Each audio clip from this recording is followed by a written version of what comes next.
Well, thanks for those kind words, Greg, and thanks for the invitation to speak here again. I was fortunate enough to speak here a couple of years ago, and at that time I won one of the prizes, and they made a new rule that speakers cannot be eligible for prizes, and I've been upset ever since. So I'm a groundwater hydrologist, and I heard a couple definitions of plumbers and hydrologists from Dr. Ward and Greg, and there's another one that I've used, and that's that, well, hot water is on the right, but money flows up, pardon me, water flows uphill to the money. And that is the case, and so much that we encounter out in West Texas with diminishing supplies and an increasing demand. And one of the great threats and demands on the water resources out here is the what to do with the produced water. So this afternoon's speakers are all addressing this this issue, and I did appreciate Quantum's discussion this morning on desal and some of the new technologies in cleaning up water, because that will be hopefully part of the solution as we go forward. So the title of my talk is What to Do with Produced Water in the Permian Basin and Elsewhere. And although that's the talk of, or the title of my talk, it is sort of the overarching theme of all four talks this afternoon. So I do appreciate the other three speakers that are joining me up here this afternoon. So as Laura mentioned, we're up here talking about some of the challenges and problems with hydrocarbon exploration and development, but we have to recognize the fact that it's the big driver of the economy out in this area. And so over the history of the Permian, there's been considerable oil and gas that has been produced in this area. That continues. That's what drives the economy out here. So we have to appreciate that, but at the same time, it's our role as stewards of the environment to make sure that it's done in a safe and responsible way. And produced water is one of the big challenges. So what is produced water? I'm going to try to balance my talk between, folks that are more familiar with this area and some that aren't. So I'll try to include a little more background information, and hopefully it's not too much, but I think it's important. So when you bring up oil and gas, you don't just bring up oil and gas, you bring up produced water with it. And produced water is naturally occurring water that's found in these reservoirs, and it can be really nasty. It has salinity that's many times that of seawater. It has high concentrations of metals, salts, and radionuclides, so it's a real issue. So how much is it? It's a lot. It's 1 million acre feet per year is being generated currently in the Permian. That's a lot of produced water. And so we can see how that's increased over the recent years. And I'll talk about conventional versus unconventional oil and gas development. And what we see here is the increased amount of produced water that's come from unconventional oil and gas development over the last 15 years or so. So what's the current use or disposal of produced water? Well, most of it is being disposed by injection into the subsurface. There's another sizable amount that's now being reused in development of new wells, reuse, fracking, and the like. Some of the other speakers will be talking about these other opportunities. Quantum talked about some way to reuse produced water, but most of it is being injected. And that's causing some concerns and some problems. So in Texas, and this differs from other places in the country, the preferred method of disposal of produced water is injection underground. And by definition, that can be a challenge. It needs to be done safely and in an effective way. And as we're seeing and heard before last year, Skylar White showed a number of slides and pictures of a lot of occurrences where it has some problems and it's not going very well. And I'm going to discuss that a little bit today. So there's been an evolution from conventional oil and gas development and to unconventional, and that's occurred over the last 15 or so years with the advent of horizontal fracking. And so it's changed the way oil and gas is being developed.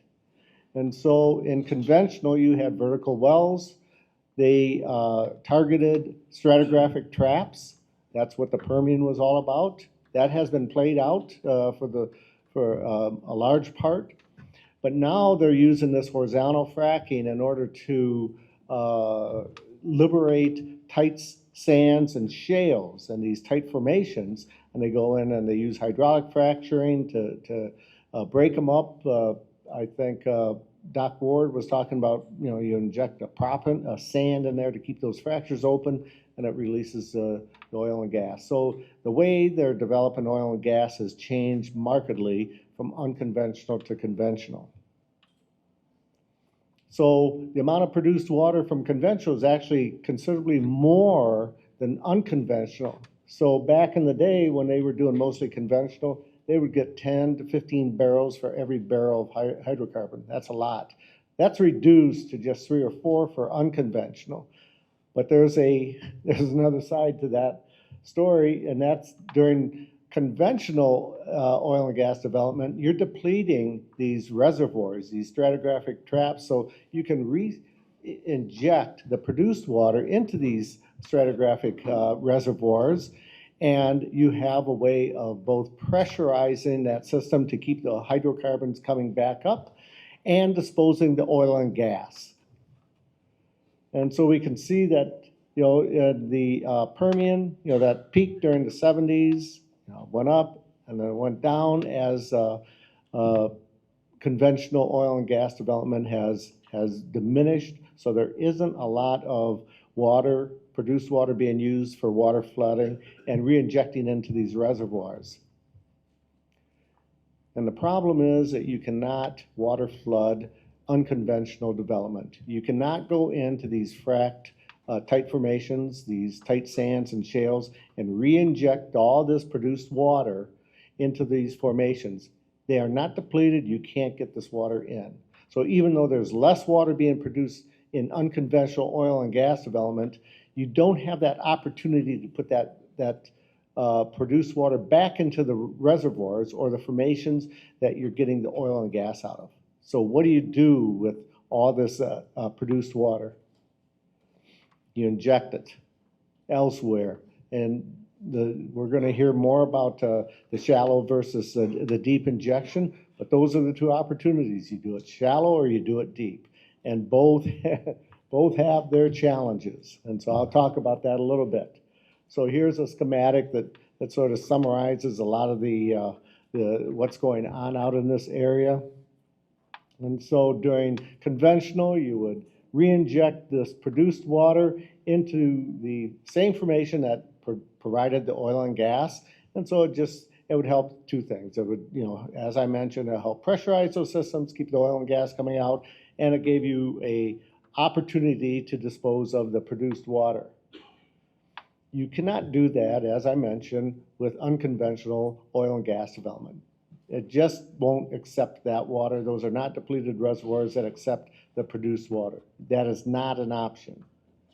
So you have the option, you put it in the shallow formations that will receive these waters to some degree, or you put it in the deeper formations. And that's what they're doing today. So you have those two, and it's not a problem until you start overpressurizing those reservoirs. They're not being depleted. You're not pumping out that produced water and recycling. They're becoming overpressurized, and that is a problem. So we've seen a serious uptick in environmental problems from this. We're seeing these pressurized reservoirs raising environmental problems. They're being publicized and noted and recognized currently. And so this is the cause of the earthquakes. JP Nico will be talking about this later on. Leaking oil and wells and boreholes. And lately, it's become such a problem, we're seeing geysers, which is a phenomenon that we've never experienced earlier. So there's a critical challenge with injection, and that is the whole objective is to inject these fluids into a horizon and keep them there. That's what you want to do. It's pretty simple. And so here's a schematic that shows what the problem might be. And so you're injecting into an injection well that's pressurized in the system, and problems arise when they encounter a pathway that goes back up either into a higher horizon or to the surface. And so as bad as this is, as insidious as it is to have these produced water and these other nasty fluids flow into the surface, it is worse if it's only gone to the subsurface, because there you have no evidence and no understanding that that is going on. And you won't. It can continue indefinitely until that produced water encounters a well, or you put a well into that area and you find out. And sometimes that can be a long time or never. So the fact that you don't have a surface signature of this does not mean it's not happening. So there are two requirements in order to have breakouts: the surface breakouts and the subsurface breakouts. Okay, so one, you have to have these legacy wells that penetrate through the confining layers and that now are no longer competent. They don't have integrity, and they allow the fluids to flow along those flow paths. And the other is a pressurized reservoir. Those are the two things. So when you have those two things, you start having a problem. So once again, when it happens at subsurface, it's a subsurface breakout, and at the surface, it's a surface breakout. So what causes the loss of this geologic containment? Under normal circumstances, or if you have a geologic horizon or formation that's intact, it is going to keep that injected fluid where it belongs. But it's these degraded wells and boreholes that are causing the problem. They've penetrated, they've compromised the confinement integrity of that layer, and now that layer is no longer able to do what it would have done without the presence of those failed wells and boreholes. So let's just take a look at just some of these wells. This is a schematic. It just shows some of the general features of a well. And, first off, we have to recognize these are engineered structures. They are not designed, they're not constructed, they're not expected to last indefinitely. They have a lifetime. The technologies that were used in the past represent what they knew at that time. Those technologies improve over time, but these old wells do not employ those technologies that are available today. They employ technologies that were available back at that time. And so that can be a problem if those technologies are now shown to be less than acceptable. And the degradation rate of these wells is something that's not easily determined, because it's a function of when that well went in, what technologies and materials were used, and the environment. How corrosive is that environment? Some environments are much more corrosive than the others, and that's going to cause the rate of degradation to increase. So we look at these technologies, they've evolved over time, and what we see is the technologies back in older wells aren't what they are today. The materials, the cements, the casings are all more resistive.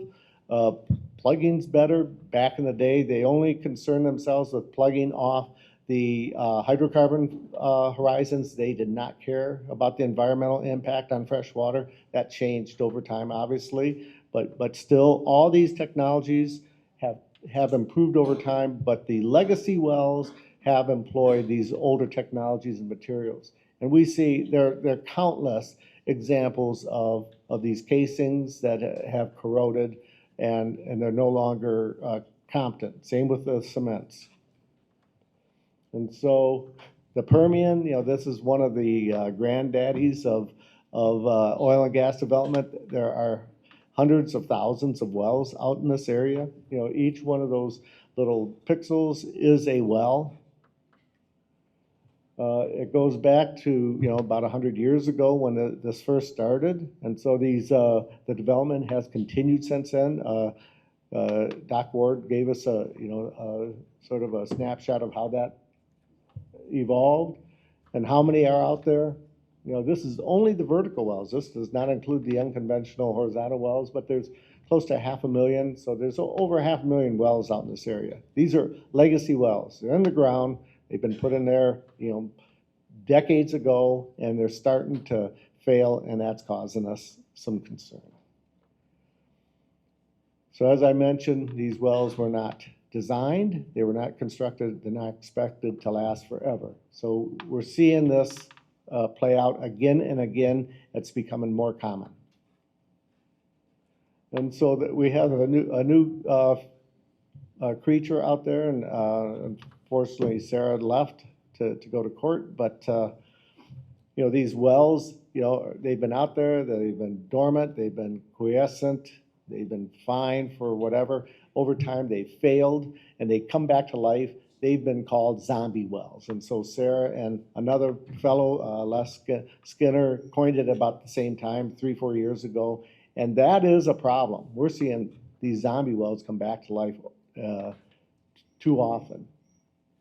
So what's the cause of overpressurization? Well, it's simple. It is just too much produced water going underground. So here we have a schematic.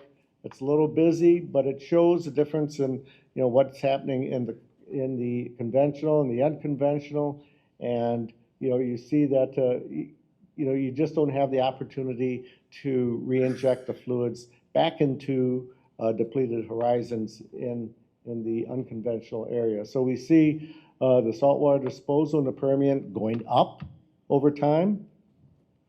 And so, once it gets, overpressurized, we start having these breakouts. So, it's an issue. So we have another strange creature out in this area, and it's a P13 well. And that is an oil gas well that once it's played out, they go put a plug at the base, under the base of the aquifer, it's converted to a water well. It's done often. It's an easy way for the person who put the oil and gas well in, a cheap way for him to get out of the responsibility of it, and it gives the landowner a free water well. So we have a poster child of this. It's called the Sloan Bear, #1 over in Pecos County. It's drilled and plugged in 1951, converted to a water well, and about 25 years ago, it started flowing a lot. So it's been flowing for 25 years or so now. It covers 60 acres. 700 gallons a minute continues to flow, and it has a TDS of about almost 10 times of ocean water. So once again, this is a situation of where it is. So in this case, it's a TDS of 300,000 coming up. That's not produced water. Produced water has 100,000 or less typically. So what's going on there is, this would not be happening unless there's produced water going in. So it's some sort of a piston flow situation where produced water is going in, it's dissolving out the salts and the salato, and then it's coming up. These are very complicated situations. They're hard to understand. So this well highlights two important things. One is with the P13 wells, once that well got converted to a water well, the Railroad Commission washed their hands of it. They said it's no longer in our jurisdiction. No other agency in the state has taken responsibility and put it under their jurisdiction. The Sloan well that's over at Lake Beamer has been flowing continuously. You can talk to Ty Edwards about it. I'm sure he'll give you an earful. And the P13 well is the real orphan well. So the other thing is, ownership of the wells may be uncertain. So these are not just the well that fails, but the wells that cause the problem. Who's injecting the water that's causing the problem? You have so many wells out there, so many different injections that have overlapped over time and over space. It is almost impossible to say this well and this activity over here is causing this problem.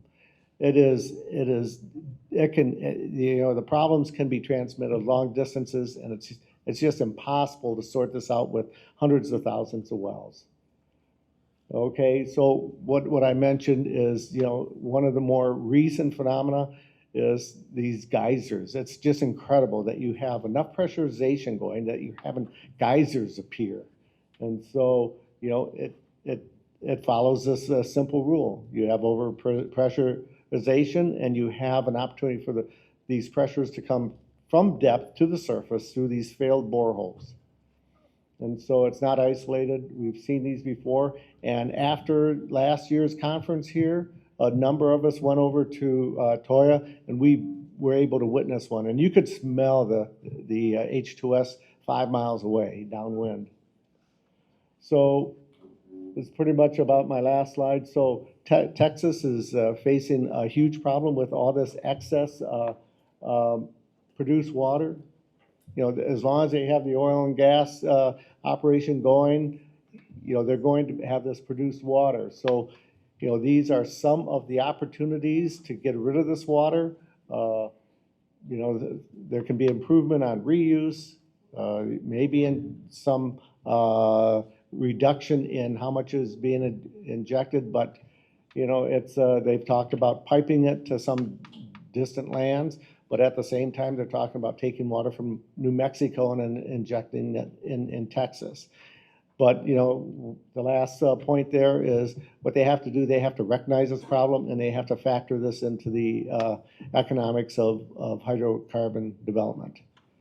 So with that, the next speaker is going to be JP, but I'm done. And any questions?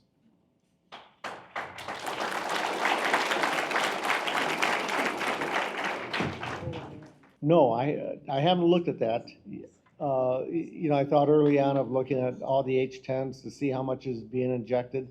And, after thinking about it and trying to wade through that is when I came to the realization that you have all these overlapping,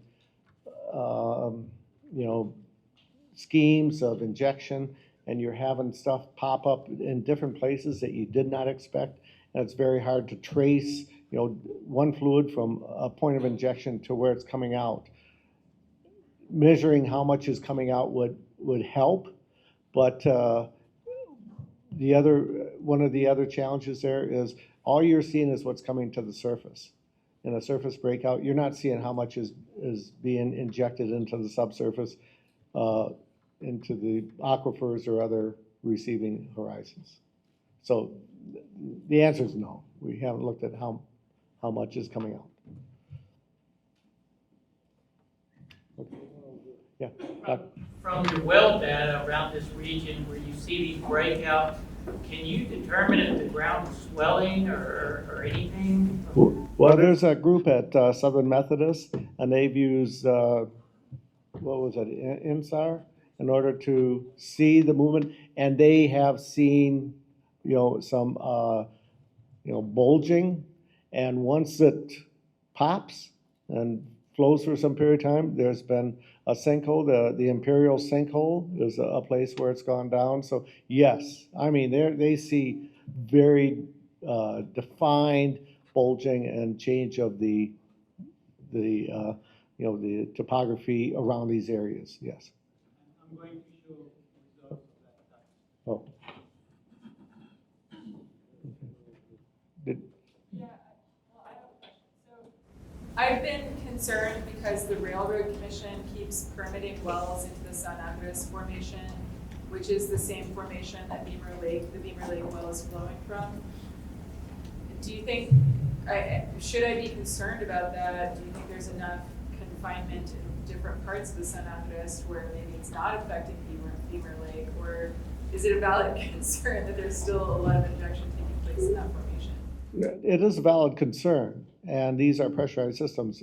You know, it's, I don't know, 10 or 15 years ago, I did some work down in Crockett County, and there it was under pressurized. So the operators would say that they're injecting under vacuum. Now, it wasn't under vacuum, but they could, you know, put this fluid underground almost without pumping, and it would find a place to go because it was the depleted reservoir. You don't find that over closer to the, you know, the higher activity areas. They're all overpressurized.